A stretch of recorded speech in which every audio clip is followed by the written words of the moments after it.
Frank. What's the weirdest thing you've ever saw in here? Let me ask you a question, kid. Did you see that movie, Night of the Living Dead?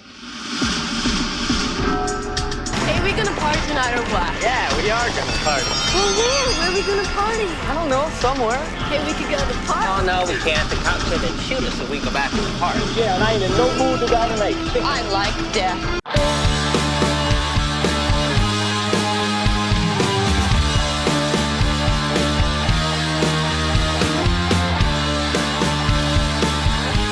Greetings, ghouls, and welcome to minute 57 of Do You Want to Party, the Movies by Minute podcast of the 1985 horror classic, The Return of the Living Dead. I'm your host, Troy, and this week we are being joined by a most spectacular costumer. Hi, I'm Carol. And how are we? I am a costumer. Yes. Welcome back. This is your returning episode, I believe, yes, from quite a few minutes ago. And if those that are listening in, Carol actually rewatched this movie from a long absence of watching it just for this particular podcast. Is that not correct? Yeah. Actually, I don't think I had ever seen it before. So, like before the first podcast. There we go. That's what it was. I wasn't sure. I know I had one person part of the podcast seeing it for the first time, but I had forgotten you were also actually a first-time watcher as well. So again, I thank you for having watched the movie and obviously reviewing the minute that we're about to do. So to begin with, this minute starts out with Follow the Leader and ends with Hammering Away. So just a second ago, the group of men, Bert, Scuzz, and Spider, being led by Ernie into the halls once again of the Resurrection Funeral Home. As Ernie wordlessly left the embalming room, Bert felt it necessary to follow. Worried for the situation, he called for the two punk guys to join. Surfin' Dead by the Cramps accompanies the scene.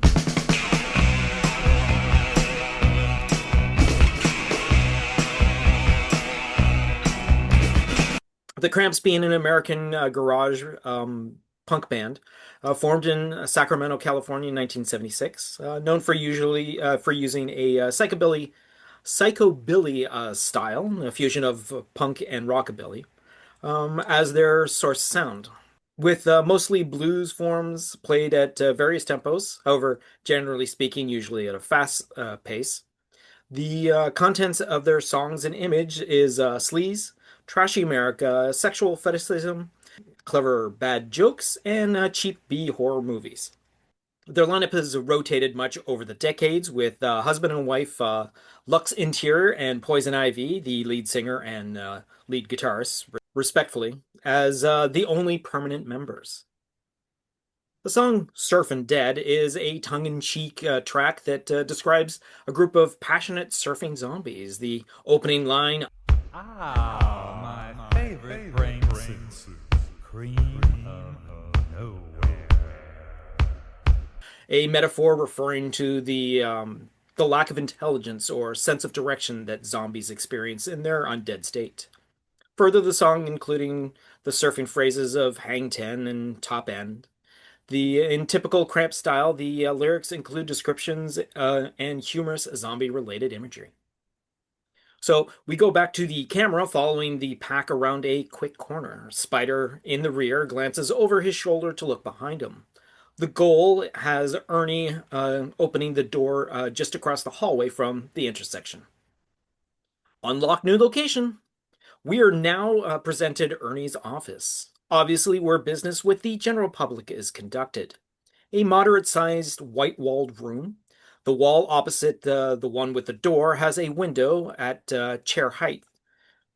Currently, its double-paned windows open out, showing the large green bush outside the building. Rain soaking the foliage. The door wall has a tall cabinet blocking the view of the opening of the door. A globe sits on top of it. The only other wall we see has a bookshelf, only a few shelves high, moderately adorned with books and some baubles. Sitting on top of it are a Jesus/Holy statue and a book on display, both of which flanking a portrait of a gentleman mounted to the wall. Closer to the corner is a set of golf clubs in a red and white leather golf bag, ready for a round. Above these, on the wall, are a pair of dueling pistols mounted in a display frame hanging on the wall. Situated between the corner and the window is a small dark wood table. A singular activated lamp with shade sits upon it. A cutesy black and white photo of angels on the wall above the lamp, slightly off-center in that section of the wall. On the modest-sized desk in the modest-sized room, we find typical items. A metal desk lamp that is lit, the desk blotter, several files, books, family portrait of what can be assumed is Ernie as a child with his mother, a typical push-button phone with different line buttons, a few knickknacks, a classic metal grill-covered three-blade fan, a newspaper folded open to show a display of what could be an advertisement for firearms, handguns to be specific. And the standout is the very tall statue on a big platform, sitting just off-center of the desktop, a present representation of Jesus on the crucifix.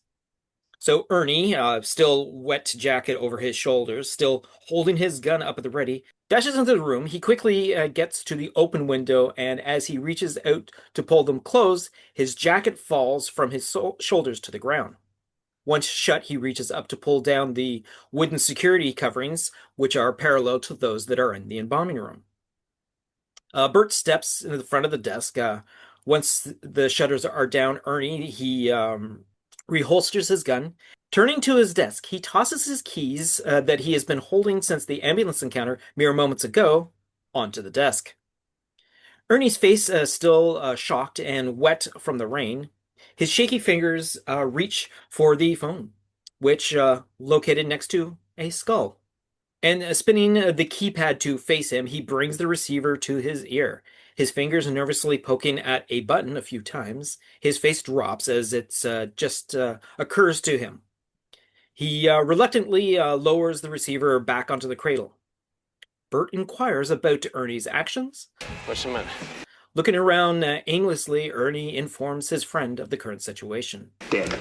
A sudden crash outside of that room causes Ernie to whip his head up. And as he reaches once again for his holster, we hear and witness the growing horde outside finally burst through the small glass sections within the ornately wood-framed X-style frames.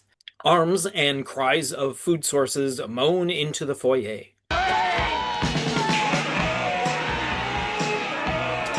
Spider is the first to step out of the office door. He steps back as Scuzz now joins him in the doorway. Bert pushes between them, standing in the middle of the hall, as Ernie quickly gets behind him. He puts his hand on his buddy's shoulder and pushes himself forward. Spider follows, and as Ernie fires out 4 shots into the door, still advancing, the 3 others stop short of Ernie, who steps to the side, quickly devising a plan. He grabs at the giant cabinet against the wall beside one of the windows. Squeezing his one hand behind it, he struggles to pull it away from the wall. The trio, feet rooted, watch Ernie struggle. More arms now crashing through the glass sections. Clawing at the furniture, he slides it slightly away, but with bulging eyes, he bellows out for assistance. And one by one, the others move to help. Ernie pulling, Bert pushes, as Spider and Scuzz join in. The windows flanking the front door have their glass shatters as fresh, quote-unquote, arms try to gain entrance between the similar X frames. Once the 4 slide the cabinet into place, covering the door, Spider shouts a question about construction materials. You got some rubber nails?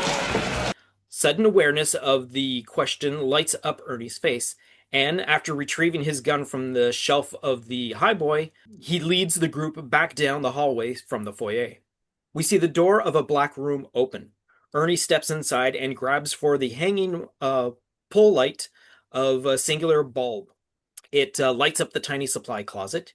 each side adorned with several long wooden shelves. Boxes, cleaning supplies, tools, assorted stuff populating them, for all four men shoving themselves into the crammed area, grabbing for objects that should assist them right away.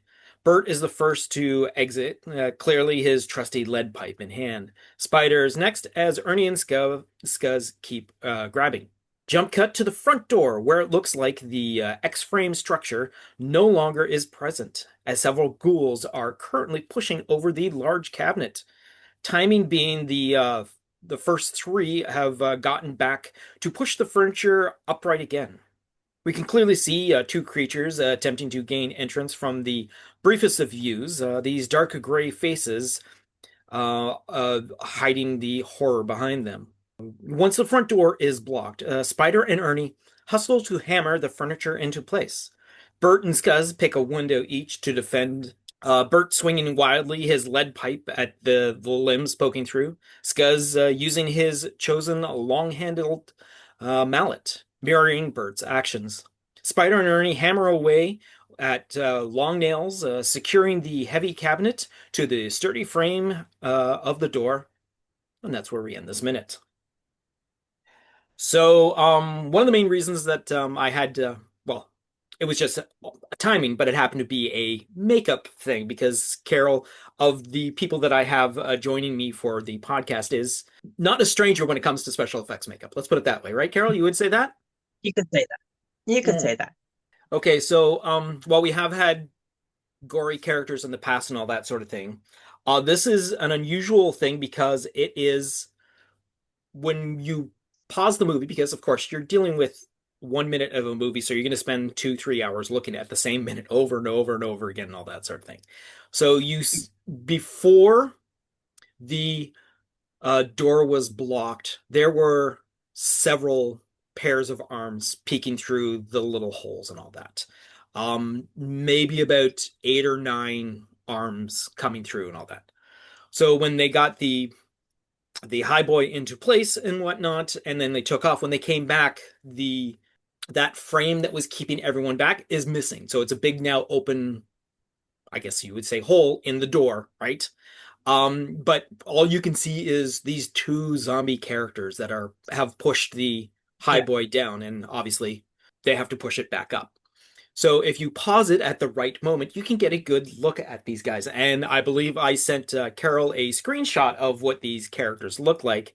And they have a very like latexy look to their faces and all that. And like almost a Halloween sort of thing, but not like your cheap little like multi-print off sort of thing and all that sort of thing. Like we have technically both of these characters are bold, but they have these, like, there's one in the background and there's one in the foreground. I would say in the front behind it. So the one in the front has this reddish sort of yellowish hair that's like matted onto the side of hair. Yeah, exactly. And he's got these brilliant white teeth where obviously there's no lips and all that sort of thing.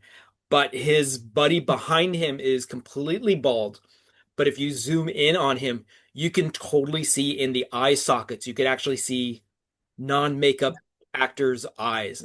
Of course, in the reality of the shot, it's less than like a second, or like at most just over a second. Where this is not, and also you are not meant to. No, you are not meant to see that. Yeah, exactly. Yeah, in the perilous situation, they suddenly run in and they're pushing the thing back up, so these guys are blocked and whatnot. But of course, when you stop this, you can see the details of it, and it looks like they've made a really quick latex mask that these two, I would call them stunts because technically they're dealing with some sort of sequence and all that sort of thing, but they've just pulled these masks over top of their heads. Because if you look at the guy in the background, you could actually see close enough that there seems to be like a little seam going up across the center of his head. So it looks like they've just taken two pieces and stuck them together sort of thing and whatnot. But it kind of looked like they had gone to a costume shop and bought a clown mask and painted it gray. That's true too. The one with the hair, that is, yeah. Because You are right. It is placed like a clown's hair. It's like that crown Yep. of the bald on top, but the crown, and even he has like these bushy eyebrows as Yeah. well, which Yeah. And stand out orange. so much. Yes, stand out so much against this grayness. But the fact that they're both the same gray as well, which is kind of Yeah. weird to see. Well, how We long were these guys supposed to be dead? that's the other thing about that's yeah, that's the other thing about these characters. We've seen in previous minutes where the ghouls are crawling out of the graves, and the grave markers are like they died in like the 30s and all that sort of thing. But we're talking 1984. So it would have been 1984, July 3rd, 1984. So this is the evening of July 3rd, 1984. Well, whether or not it's rolled over into midnight yet, I'm not 100% sure, but it's getting close to it. Let's put it that way. Um, but still, it's, yeah, 1984. So even if a body has been dead for more than 10 years, there's going to be a lot more rot on it than what we Yeah. have, no You matter would think. how well preserved. Yeah, you would think. You would think. I'm not But an expert in that, but exactly, exactly. But what they did is a lot of these ghouls crawling out to get the effect. It's kind of cool that they have actually actors push out of these dirt yeah. little piles and all that. But all they did was simply just slime them down with a wet mud and all that sort of thing. So they have really flesh, pinky arms, like actual healthy flesh that just has all this gore over and all that. And of course, it's flashing lights and all that sort of thing, so you don't see all the details to begin with. And it's like in the hustle of like, shooting a horror film and all that sort of thing. So you're not focused on these guys carefully, but again, at a movie by about a minute by minute podcast, you see these minutes for longer than it's supposed to be intended, and you get to see, Yeah. oh, Plus, these are plus very, in the 80s, they didn't have yeah, screenshots. yeah, exactly, exactly. Again, yeah, it didn't have like it was still new VHS, so even when you paused it, you never really got to see all the detail and all that because the fidelity No, wasn't there and all that. no. But yeah, so it's just funny to see how like old corpses are very still fleshy sort of thing. But then you run into something like a tar man or the legless character that we saw a minute or two ago outside the ambulance and all that sort of thing. They looked very rotted. They looked very falling apart and all that. And even the character we're about to see with the ambulance, the Send More paramedics zombie. Not a he's got makeup done. He's a featured character, so these two characters are definitely not featured characters. They're just guys that No. throw these on and then we'll just cut it down and all that sort of thing. So, but yeah, it's just funny to when you pause it, you can see, like I said, the guy in the background. If you look at it closely enough, like you can see that he's just wearing a mask pulled over his head that his eyes have been cut out of, and in one at like the right angle, you can see that they didn't even decide to do the makeup on the inside of his eye. Yeah. Like Yeah. they didn't even decide to like Batman his his Yeah. eye Exactly. sockets. Yeah. Yeah. All right. So over on the commentary track, which is again we deal with Dan O'Bannon, who is the writer and director, and William Stout, who is the production designer. So this particular commentary track actually carries over from the previous minute because it just crosses over in the information. So it continues over from the previous minute where Dan O'Bannon is talking about how they discovered the brains that they left outside days after, and how disgusting they were, and how they were just discovered them rotting there in the summer heat. William Stout mentions how they had turned, and once we see the door being breached, Dan O'Bannon points out how much fun he had with this. He points out showing things to look like they were dangerous and how one could get injured by the glass or the arms getting clobbered by hammers and axes. William Stout mentions, besides the furniture, and where Dan O'Bannon mentions how that was the most dangerous part of this sequence. The highboy being so weighty, but for the rest, the hacking and the arms was quite safe, but it still looked good in the end. And that's about all that they had to say about that. Okay, so according to the script, which is a story and screenplay by Dan O'Bannon, we're dealing with the revision from October 1983. And this is based on a story screenplay by John Russo, Rudy Rickey, and Russell Steiner. Now, the script doesn't explain doesn't describe the sequence between going through the hallway to get to Ernie's room. It jumps from the embalming room to all of a sudden they're in Ernie's office. So we'll just go interior, Ernie's office, a night, rain. Ernie turns on the light, rushes in and over to his desk, and grabs the phone. Bert, Meat, and Scuzz come in and in the door after him.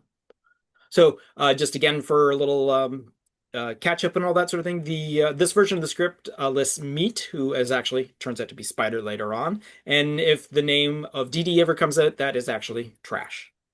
Ernie holds it to his ear and starts to dial, then stops. He jiggles the cradle button. Ernie, stunned. It's dead. Bert, do you have another line? Ernie, no. Meat pushes his way into the office. Meat, what do you mean? The phone is dead? Ernie, it doesn't work. Bert, why? Ernie goes to the steel rolled up shutter on the window, slides it up inch to peer out. His POV, outside the mortuary, rain. Several corpses are crawling around the wall of the mortuary, using the trees to get up and ripping out the wires that connect the phone poles to the mortuary. Meat. What is it? What's happening? Meat crouches next to Ernie to look out. Ernie. They're ripping out the wires. Meat. But Christ, what if they rip out the electric wires too? We'll be in the dark. Ernie. No, they can't do that. The power lines are buried. They'll never find them. Meat. Lock the fucking window, will ya? Ernie does so. Suddenly from the front of the mortuary comes the sound of breaking glass. Ernie goes charging out of the room, and the others follow him. Interior, entrance, foyer, night, rain. Several corpses are on the front porch, trying to get in through the glass of the door. They've already broken some of it out, and are hanging through it, waving their arms. The corpses see the humans. Corpses scream, brains, brains, brains. Ernie fires 2 shots at the corpses and turns to grab hold of a huge piece of furniture. Ernie screams, help me! Bert, Meat, and Scuzz help him push the great big piece of furniture, a big highboy, against the door, blocking it. Meat, nail it shut! Get a hammer and nails! Ernie runs out to the storeroom and comes back with the hammer and some big 10-penny nails. They nail the highboy to the door solidly.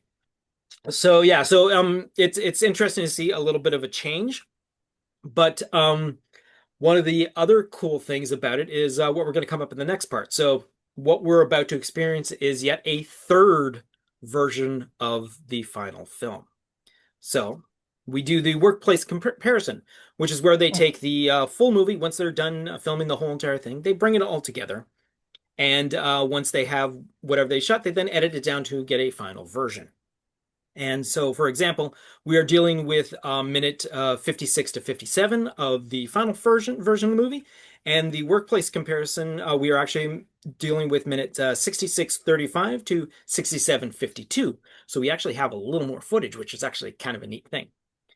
Just to put it out there yet again, I'm a longtime fan of the movie itself, and I only had discovered the work print itself once I had actually started doing research on this podcast. So I've decided to keep it as a special treat to myself to only experience the individual minute that I'm currently dealing with in the work print comparison. So I'm actually, as I'm discovering the minutes, I'm actually seeing either new footage or stuff that is like has different lines or something like that. And it's really kind of fascinating to see.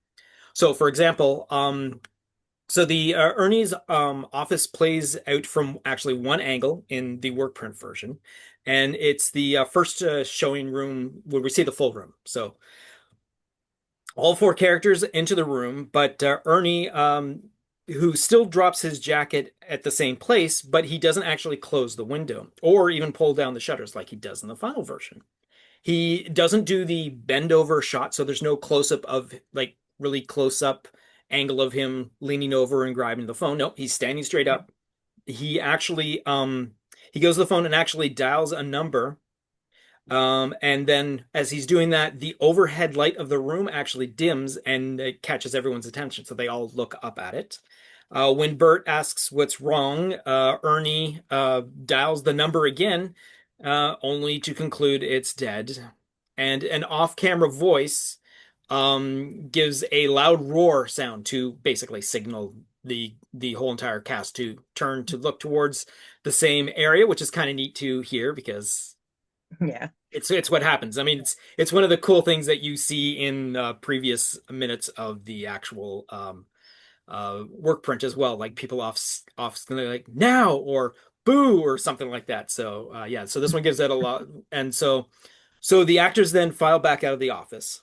And the shot as they leave the foyer and get snails in the is a little longer. So where it cuts early as soon as they leave, we get to see a little more of them leaving the actual shot, which is kind of neat. And then the shot of inside of the supply closet is a little longer. So while the final version has Surfin' Dead playing over the sequence, drowning out a lot of the stuff and all that. In here, after Clu Gallagher and Miguel Nunez leave the room, we hear Clu Gallagher saying, Get your ass and get out from there. and we see the last two grabbing supplies, and as Don Calfa says, Go. as they exit the now empty closet. So in the final film, it cuts before Ernie and Scuzz leave. This time we actually see those actors leave the room as well. Then when we cut back to the actual high boy falling down, we actually watch the high boy being pushed away from the door, and then the actors come in and push it back up. So there's where what Dan O'Bannon was talking about, how that is the bit of the danger, because it's actually a heavy thing, and then for them to push it out, which is probably why those guys are stuntmen. Like that's why they're there, because that's why they have just the specialty little masks and all that, because they wanted to have as controlled as possible that sequence and all that sort of thing. So that explains that, which is kind of neat. And then as Miguel and Don are starting to do the nailing of the frame, they do a shot of the window that Clu Gallagher is taking care of, but an arm reaches out and grabs Miguel Nunez, who yells, Get that fucking thing off me! And Clu coming in to bat away with his prop pipe. So it's kind of neat to see like extra things here, extra lines and all that sort of. Again, we don't. Some of the lines do get drowned out by the music of the movie and all that sort of thing. So it's kind of neat to actually hear more And footage. some of them wouldn't have ended up in a 1980s movie. All right, so that's going to bring us to the end of this particular minute. Anything you want to add to this particular minute there, Miss Carol?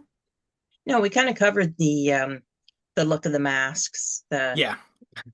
The Goofy kind of clown painted gray masks. Yeah. I didn't even think Yeah. of a clown until you pointed out. I'm like, oh my God, that is a very like Bozo-esque sort of like look to it and all That that was the sort of first thing. thing I noticed about the close up. Yeah. It's like, Yeah. oh, that looks like a clown mask. Yeah.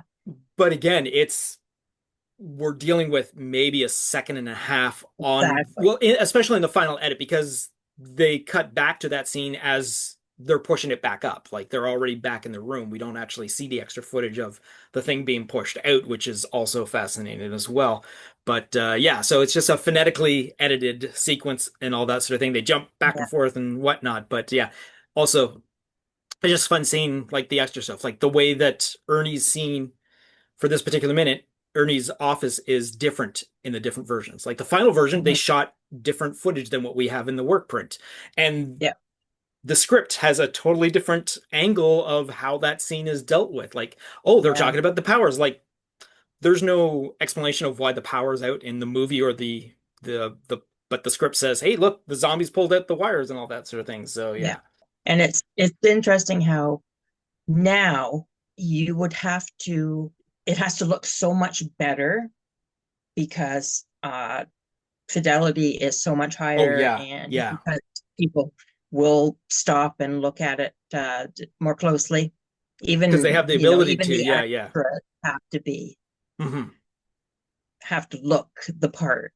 For sure. Yeah. No, back in the day, everything shot on film, you weren't expecting there'd be no way that, well, 40 years later, someone would be doing a podcast or a radio show or whatever you want Yeah. to call it at the time that would be talking about this movie in such great detail 1 minute at a time, sort of thing. So yeah, Yeah. you wouldn't expect to, but yes, you're right. Nowadays, you have to be totally aware of, look, you got to make this look good for watching it at regular speed, watching it frame by frame, because people are going to do that sort of thing, because Yeah. that's the, well, because it's also the technology we have available to us too. We have the ability to do that sort of thing. Whereas there's going to be less of a chance that we're going to see stuff like a work print, because everything's shot digitally.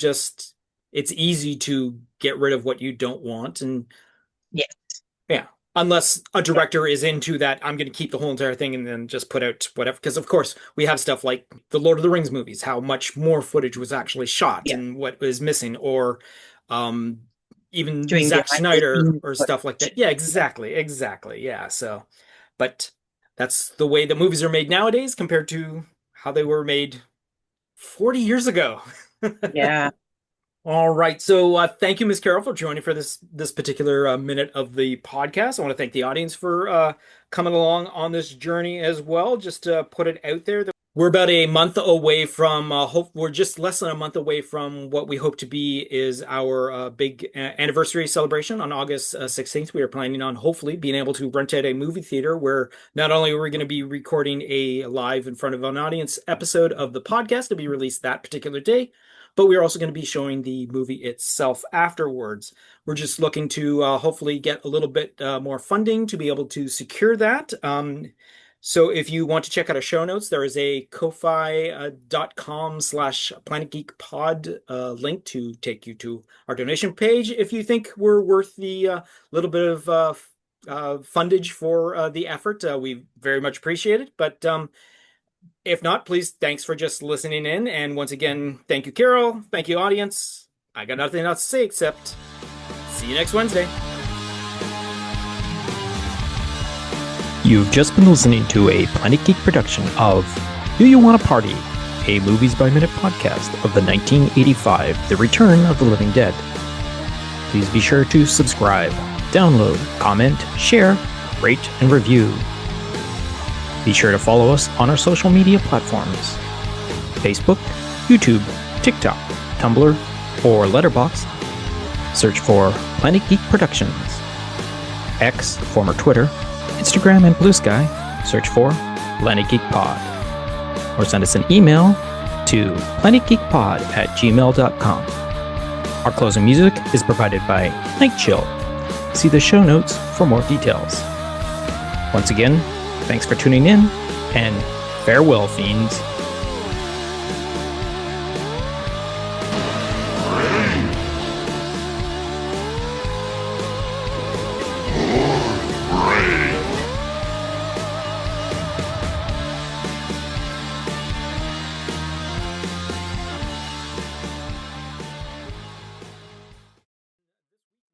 My favorite brain soup. Cream of nowhere. As he reaches out to pull them, to pull. Wait, he doesn't pull them open. Dashes, and bending over, turning to his desk, he tosses his keys that he's been holding since the ambulance encounter merely moments ago. Oops. I didn't read the I read it as a comment. There's no comment there. I should have kept going with that line. And that's where they end this minute. So that's the part of the script that relies to this part of the minute is basically what I should have said instead, because that's not what actually I usually say.